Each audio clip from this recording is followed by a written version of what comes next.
Let us enter into the Word. Recently, there were two stories that struck me. One was the story of Sister Miriam, a nun who was about 40 over years old, and she had an interesting testimony. She struggled for many years with abandonment and trust issues. She was from young given away for adoption, and as she grew up, she was sexually abused. And later, when she was a teenager, she got into alcohol drinking and living a sinful life. And she was far away from church and from God. But her parents were close to the church, and her mother introduced her to a Catholic priest. And she said that it was this Catholic priest that brought about a change in her life, because this priest simply accepted her, simply became her friend, but at the same time, he challenged her to change. And after a long period journeying with this priest, she changed her life because she said she experienced God's love through this priest.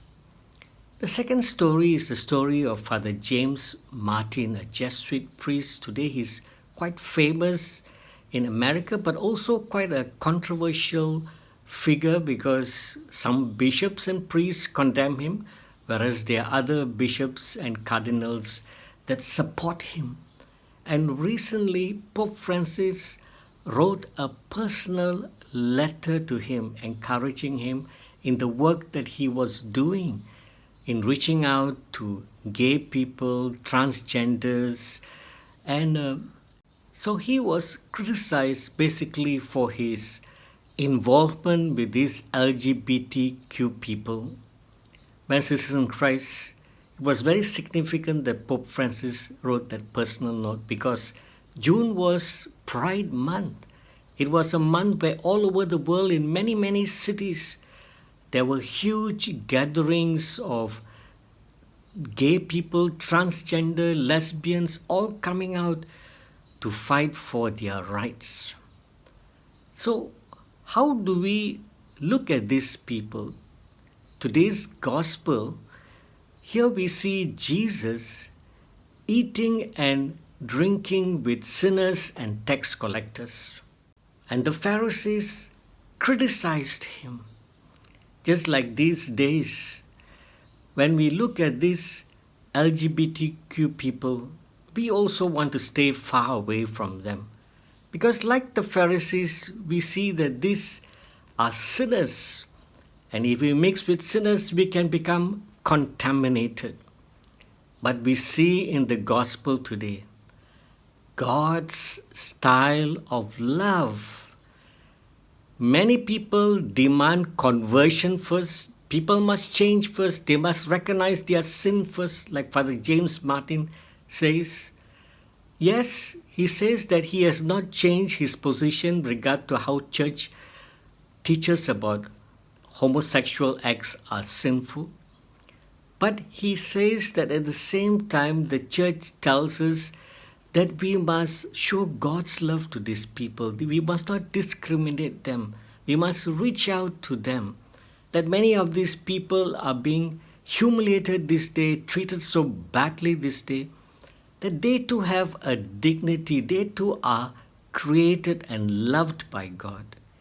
Yes, brothers and sisters in Christ, during this pandemic period, we are challenged in our love for others, especially our family members. It is easy to love those who like us, who are good to us. But if people reject us, if people behave badly, especially if our children or our wives or husband treat us badly, can we love them? Can we still be friends with them? Can we still journey with them? These are the challenging questions that today's word brings to us. We are challenged during this pandemic to mature in our love, that our love goes beyond how we feel about people, that Christian love is about doing what is good, what is right for others. It's willing the good for others, and that is why Jesus, he reached out to sinners. He showed that God was wanting to be their friends, to be close to them.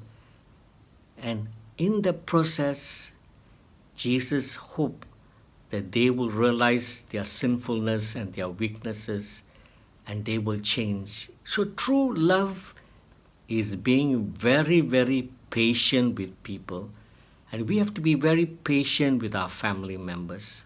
Keep loving brothers in Christ. This is the challenge of God's word today. God bless.